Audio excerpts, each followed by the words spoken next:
어, 가까이서 말씀하시면 돼요.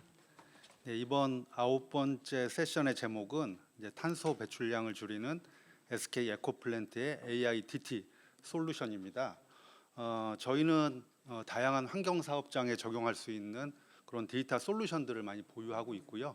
오늘 그 중에 하나를 좀 소개해드리고자 합니다. 저는 SK 에코플랜트에서 디지털 솔루션의 서비스 기획, 개발, 적용까지를 담당하고 있는 김상훈 프로라고 합니다. 만나서 반갑습니다. 예, 오늘 소개시켜드릴 내용을 좀 5가지 목차로 좀 구분을 했고요. 첫 번째, SK 에코플랜트 환경사업, 하폐수 처리 시설에 의해 SK 에코플랜트의 AIDT 솔루션, AI 서비스, 솔루션 적용 사례 총 5가지고요. 제가 1번에서 3번까지 제너럴한 사항을 좀 설명을 드릴 것이고, 요 디지털 서비스의 그 AI 모델을 직접 개발하신 분께서 4번, 5번을 추가적으로 설명을 드릴 계획입니다. 저희는 21년도에 큰 변환점이 있었는데요.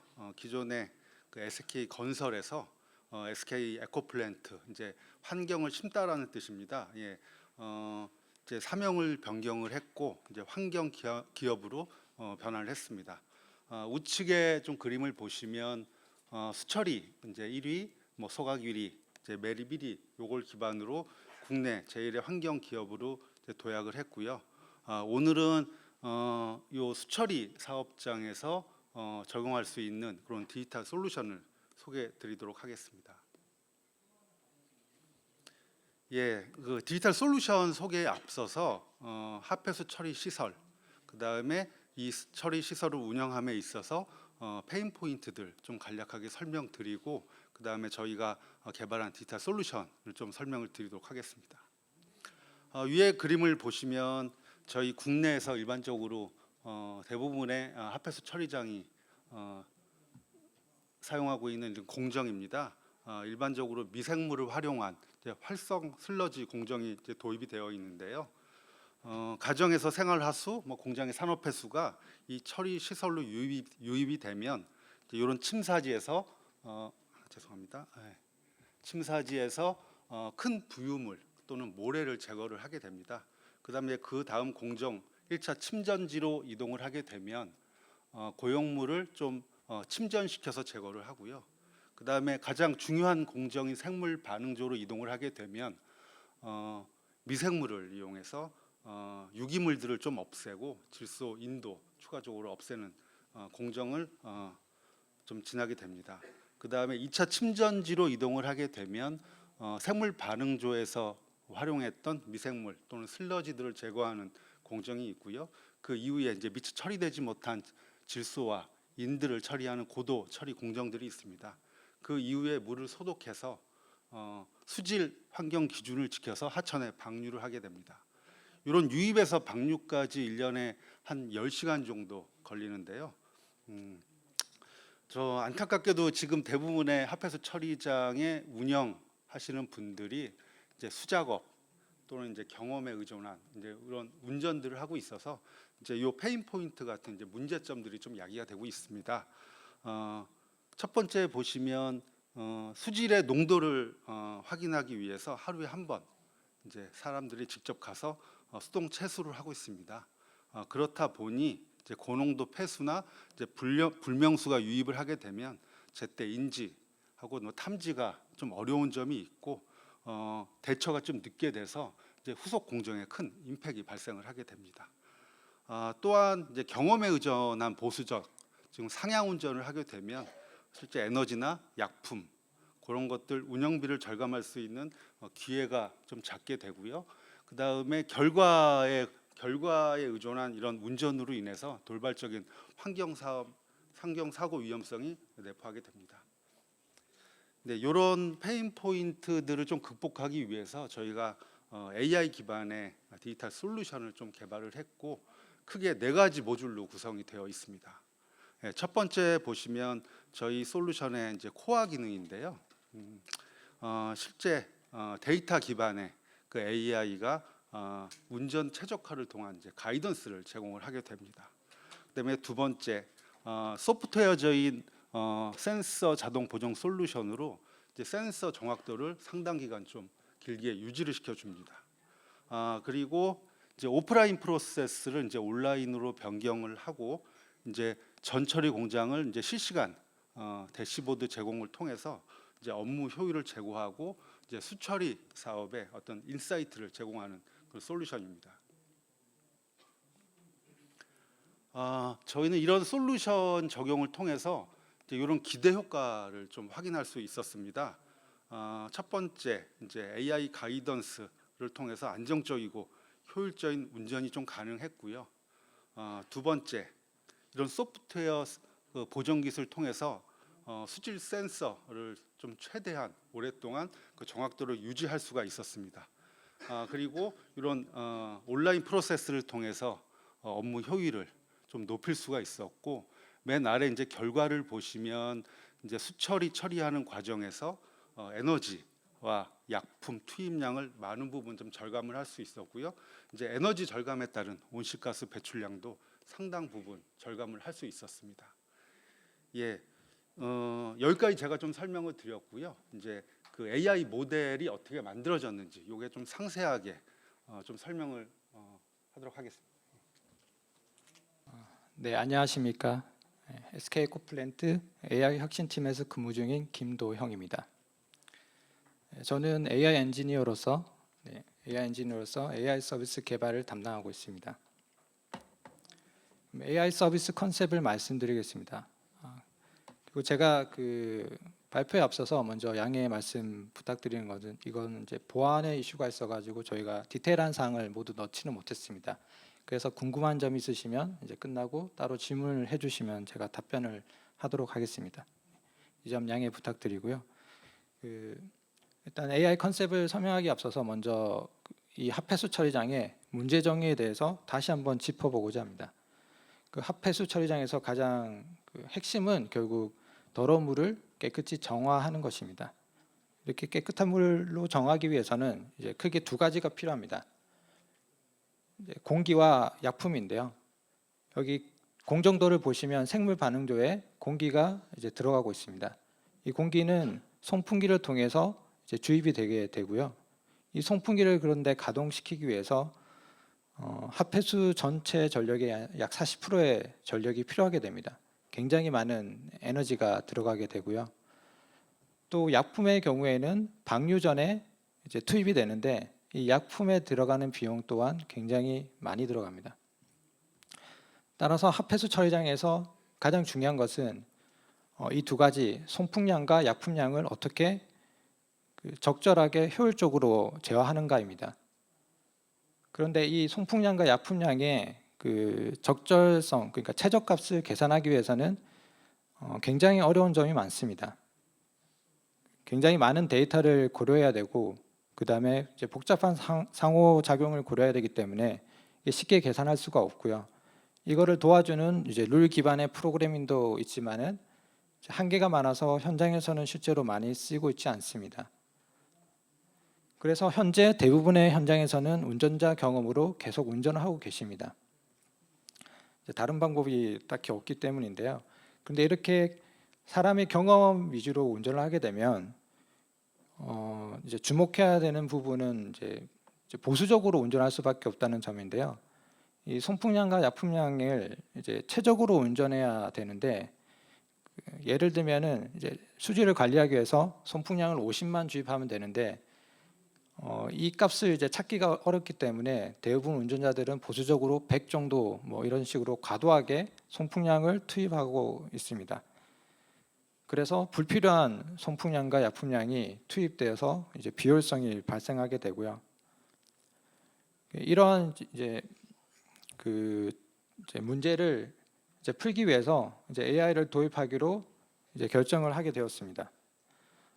즉 송풍량과 약품량의 최저값을 AI로 통해서 이제 제공함으로써 그 비효율성을 제거하여서 에너지와 비용을 절감하게 되는 것입니다. 여기 이제 오른쪽 애프터 그림을 보시면 이제 인지 부분에서 이제 최대한 많은 데이터를 이제 확보하게 되고요.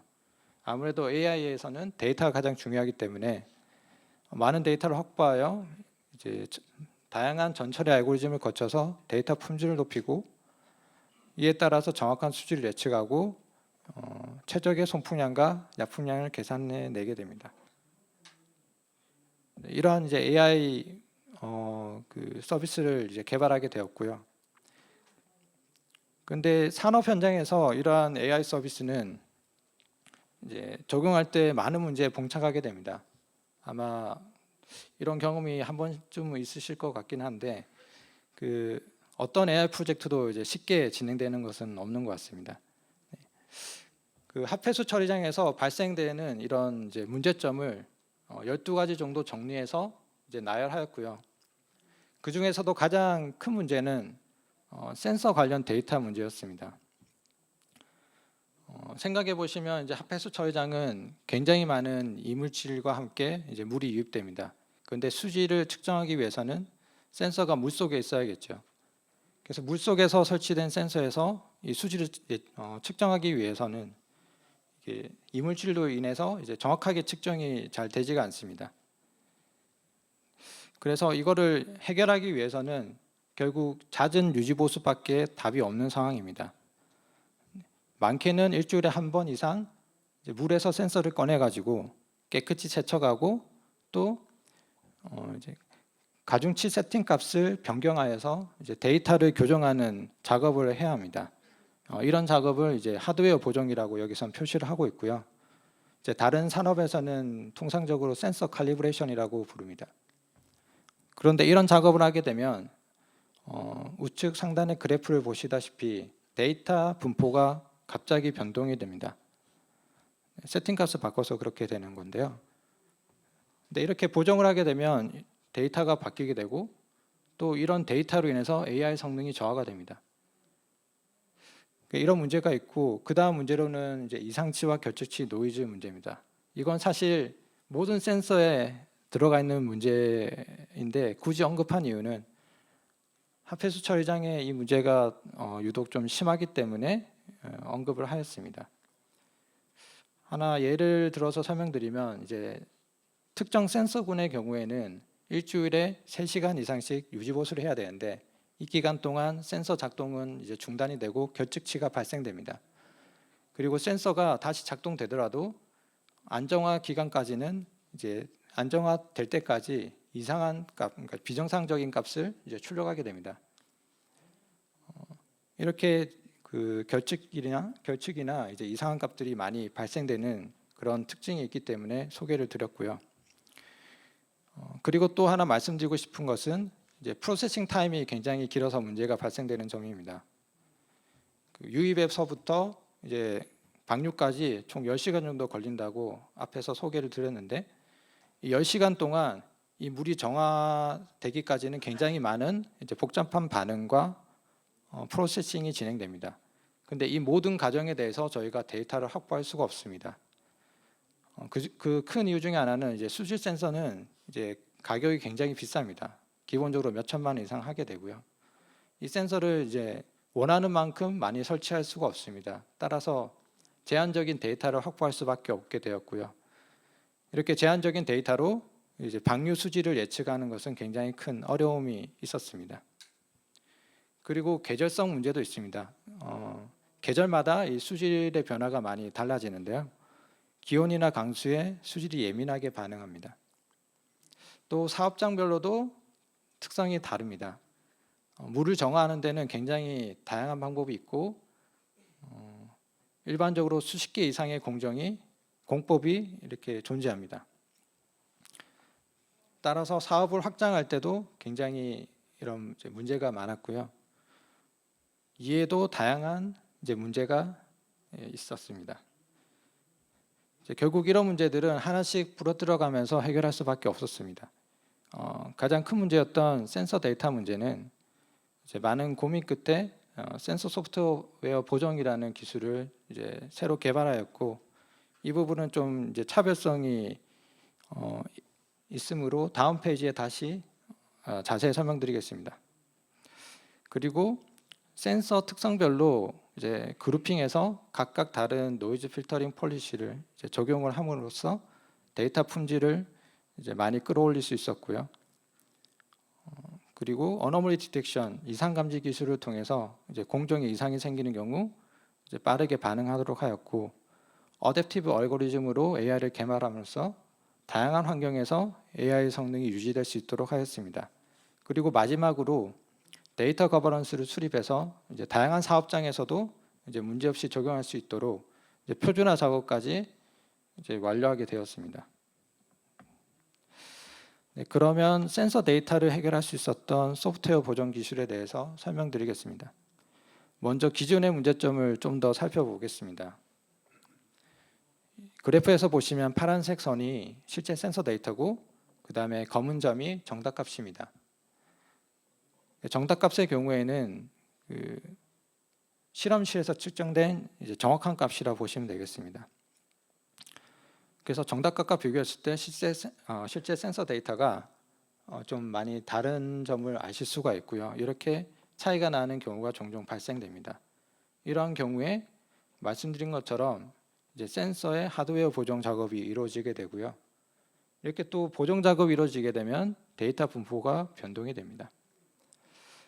그래서 이 문제를 해결하기 위해서 생각해냈던 아이디어는 이렇게 정답값으로 이루어진 정도관리 데이터를 이용해서 이 정도관리 데이터의 분포에 최대한 맞게 실제 센서 데이터를 실시간으로 변환해 보자, 이런 이제 아이디어로 시작해서 우측의 그림과 같이 이제 결과값을 보실 수가 있는데요. 결국 그 파란색의 실제 센서 데이터의 분포를 최대한 유지하면서 검은 점의 정답값의 트렌드에 최대한 맞추는 그런 알고리즘이라고 보시면 되겠습니다. 조금 더 쉽게 설명드리면 하드웨어 보정을 실시간으로 하는 효과를 가지는 그런 알고리즘이라고 보시면 되겠습니다. 이에 따라서 데이터가 결국 이제 안정적으로 변하고 안정적으로 유지될 수 있고, 또 정답값과 이제 유사한 트렌드를 보일 수 있는 그런 이제 데이터로 보정하게 됩니다.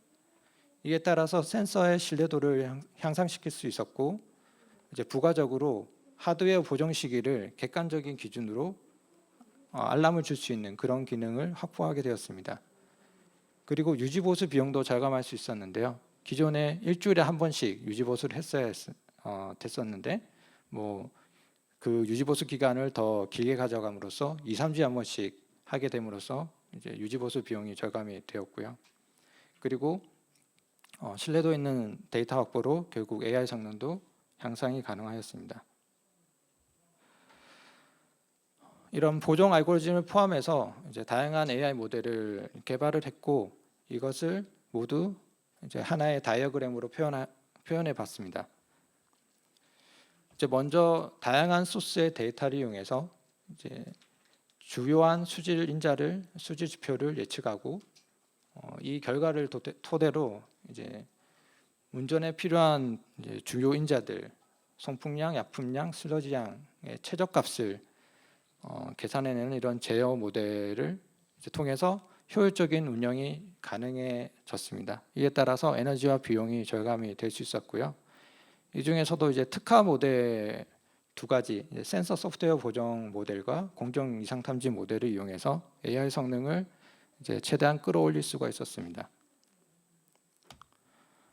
이러한 AI 모델들은 이제 모두 MLOps라는 자동화 시스템 안에 구축이 되어 있고요. 이를 통해서 이제 모델 유지 관리도 이제 편해지고, 그 다음에 새로운 데이터를 자동으로 계속 학습함에 따라서 성능 유지도 이제 관리가 가능하였고, 그리고 사업장 확장할 때도 이제 편의성을 제공하게 되었습니다. 솔루션 적용 사례인데요. 결국 이렇게 구축된 솔루션을 이제 현재 국내 2군데 이미 적용이 되어 있고요. 그리고 다양한 고객들과 현재 도입 검토 협의 중에 있습니다.